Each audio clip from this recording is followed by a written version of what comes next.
साहब अस्सलाम वालेकुम। और आज की चलती रहेगी बात को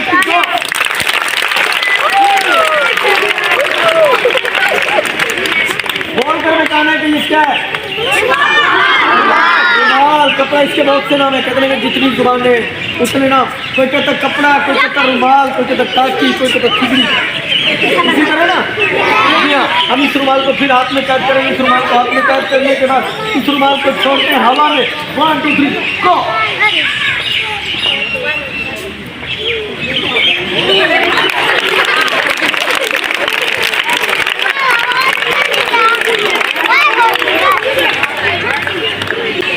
बेटा क्या नाम है आपका? मोहम्मद फरहान। फरहान, ये रुमाल आपको नजर आ रहा है? कौन से कलर का रुमाल है ये? रेड कलर का रुमाल। आप मुँह खोले और इस रुमाल को जल्दी से खा लो फरहान। अच्छा फरहान, ये बताओ कि आपको मजा आया? मजा आया? जी हाँ, आप तो मजे लेते हुए रुमाल खा गए। बरल ये रुमाल बड़ा कीमती और बहुत काम का रुमाल है। अब मुझे रुमाल चाहिए बेटा। काबू करके खाते उसका। मुँह खोलो, मुँह खोलो, पकड़ो इसको, पकड़ो, ये सामने नजर आ रहा है। काबू करके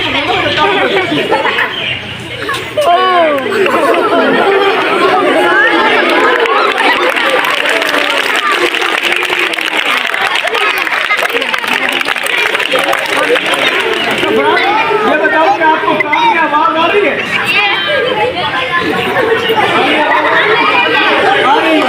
शुक्र है कि फरहान को आवाज आ रही है।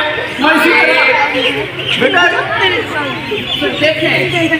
इसी तरह फरहान ने तो कहा कि आवाज आ रही है। मैं इसी तरह स्कूल में प्रोग्राम कर रहा था। मैंने बच्चों से पूछा बच्चा आवाज आएगी? मैंने कहा भाई करें करके आवाज नहीं आएगी। मैंने कहा क्यों? कहता मेरा कान ही बंद है। तरह के फरहान का कान से इसको आवाज आ रही है। फरहान फिर जल्दी करे, कान से रुमाल निकाल दे बेटा, जल्दी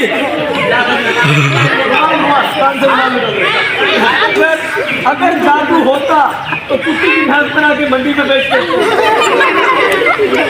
आपकी सफाई सिर्फ आप लोगों को खुशी देने के लिए आए हैं।